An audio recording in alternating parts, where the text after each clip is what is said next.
issue in my good old doc. Trust issue where my friends all talk. Hello, everybody. My name is Nina Teicholz, and I am just thrilled to stand here today and be part of the metabolic revolution. Yay! This movement was born from a sense of urgency because something must change. The science to reverse chronic disease exists, science that can save lives, that could heal so many, yet our officials and experts refuse to recognize it. Why?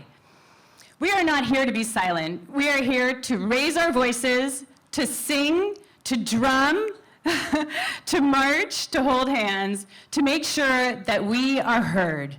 We eat eggs, and we are fierce. So I want to take a moment to thank the amazing volunteers who really put their heart and souls into making this rally happen. Volunteers, we thank you. And a special thanks to our fearless leader, Jess Apple, who, yay, clap, big hand for Jess.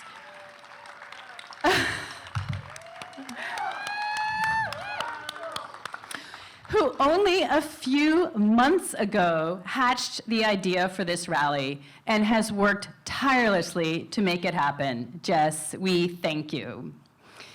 And last but not least, thank all of you who are here. We even have somebody from Paris, bienvenue, to advocate for the health of our nation. Our good health is our right, and we are fighting for it. Now, let me explain why I believe we need to protest. 9 years ago, I launched a nonprofit called the Nutrition Coalition, believing that we could change the dietary guidelines. This policy is the single most powerful lever influencing what Americans eat, but it's built on inaccurate advice.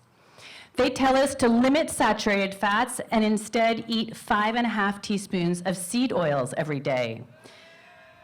Boo. They tell us to eat more than half of our calories as carbohydrates. Boo!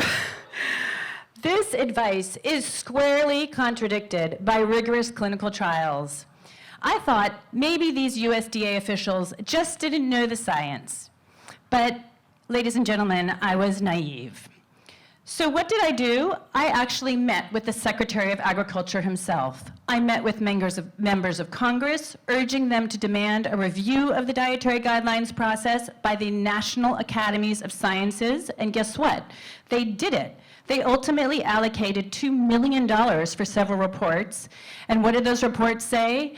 They said the guidelines lack rigor, lack transparency, and don't have a sound methodology. The National Academies issued 11 recommendations to the USDA on how to fix it. And how many do you think the USDA adopted fully? 0. But we didn't stop there. We brought dozens of doctors to Washington, D.C. to testify before the Dietary Guidelines Expert Committee. We did that twice.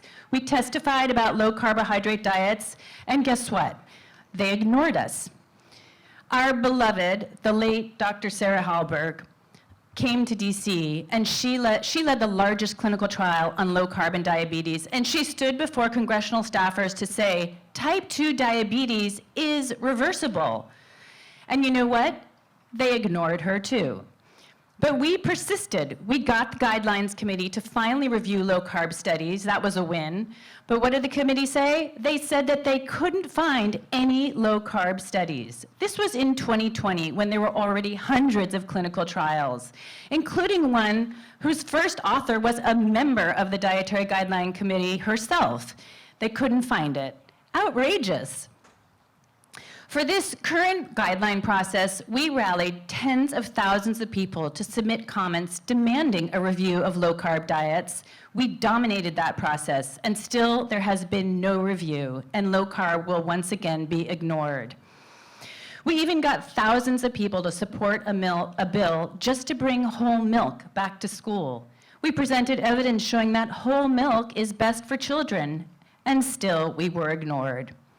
And one last thing, I also went the academic route and with top nutrition experts authored critiques in top journals, including one by the National Academies, a journal of the National Academies of Sciences. And USDA officials, and I'm not kidding here, they formally in a published paper called that misinformation. My friends, we have been ignored. The science has been denied. It has been suppressed, and I do not say this lightly. The system is broken. The dietary guidelines are broken. Good job there. Now our movement has grown. Chronic disease has gained a platform, and I'm really grateful to the people who've made that happen. Let's make the most of this moment to ensure that reforming the guidelines is part of that change. Short of nixing the guidelines altogether, a low-carb option is still the most powerful, science-backed way to reverse chronic disease in America and restore our good health. We can do this, so let's go.